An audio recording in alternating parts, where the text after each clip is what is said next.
Bonjour Jean-Baptiste Placas. Bonjour Jean-Pierre Monza. Après les tentatives plus ou moins couronnées de bonheur en Somaliland, en Érythrée, en Casamance, au Soudan du Sud, au Cameroun anglophone et ailleurs, c'est l'Est du Ghana qui veut à présent proclamer sa souveraineté sous le nom de Togoland occidental. De quoi, Jean-Baptiste Placas, s'agit-il exactement et que vient donc faire le nom Togo dans ce Togoland? Ce Togoland a tout à voir avec le Togo, tout comme l'Ambazonie a tout à voir avec le Cameroun. C'est d'ailleurs exactement la même histoire, sauf que la configuration, c'est pour ainsi dire inversée. Un peu comme si le Cameroun anglophone à l'indépendance avait été rattaché au Nigeria et que les revendications actuelles des séparatistes de cette partie du Cameroun étaient dirigées non contre Yaoundé, mais contre Abuja. Cela peut avoir l'air un peu compliqué, mais tentons de simplifier au mieux. À l'origine, ce Togoland occidental était tout simplement l'ouest du Togo, ce qui est exactement la traduction en français du nom que donnent ces séparatistes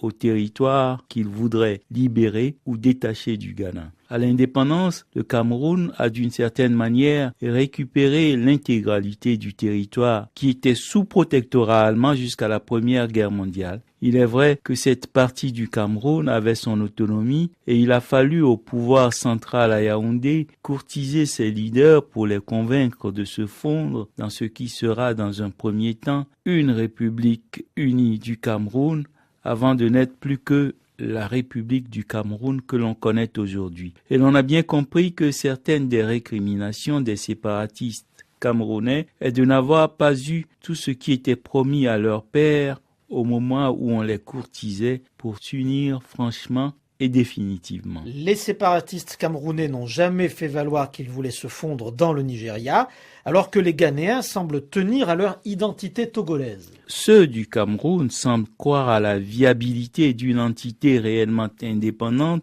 et ceux du Ghana n'ont jamais dit vouloir rejoindre le Togo. Mais cette partie du Togo allemand aussi est une terre riche qui n'a d'ailleurs pas fini de révéler tout ce qu'on lui prêtait. Vous savez que le Cameroun, comme le Togo, était à l'origine des protectorats allemands. Dès le mois d'août 1914, au tout début de la Première Guerre mondiale, la France et la Grande-Bretagne ont envahi le Togo. De son côté, le Cameroun était envahi par les troupes britanniques, belges et françaises. Quelques-unes des humiliations infligées à l'Allemagne vaincue consisteront à la priver de ses possessions africaines. La Société des Nations divise alors le Togo et le Cameroun en deux pour les placer sous mandat en partie de la Grande-Bretagne et pour l'autre partie de la France. L'ouest du Togo à la couronne britannique, déjà présente dans la Gold Coast voisine, et l'est à la France, présente au Dahomey, l'actuel Bénin. Ce partage faisait implicitement de ces deux pays des prolongements des colonies anglaises et françaises voisines. Dans l'ouest du Cameroun, il y avait également une colonie britannique, le Nigeria.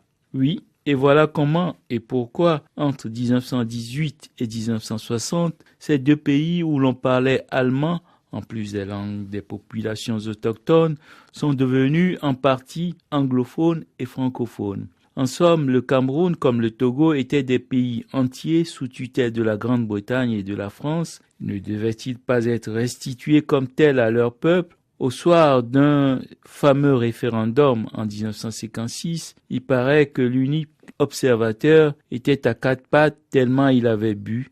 L'histoire ne dit pas qui l'a abreuvé de quoi. Les leaders de ce qui est resté du Togo ont longtemps eu ce référendum en travers de la gorge, d'où les très mauvaises relations entre Kwame Nkrumah et Sylvanus Olympio, fragilisant ce dernier au point de faciliter son assassinat le 13 janvier 1963. Alors Jean-Baptiste Placas, ces séparatistes préféraient-ils être togolais plutôt que ghanéens? Eux seuls le savent, le Ghana a connu une certaine déchéance du fait de la corruption des généraux qui se sont succédés à sa tête de 1966 à 1979 et la vie jusqu'en 1992 n'y a pas été simple. Aujourd'hui, c'est devenu un des pays les plus enviables de l'Afrique de l'Ouest avec de réelles perspectives économiques et une démocratie crédible. Mais il ne faut jamais oublier que les peuples n'aspirent pas qu'à la démocratie et au bien-être économique.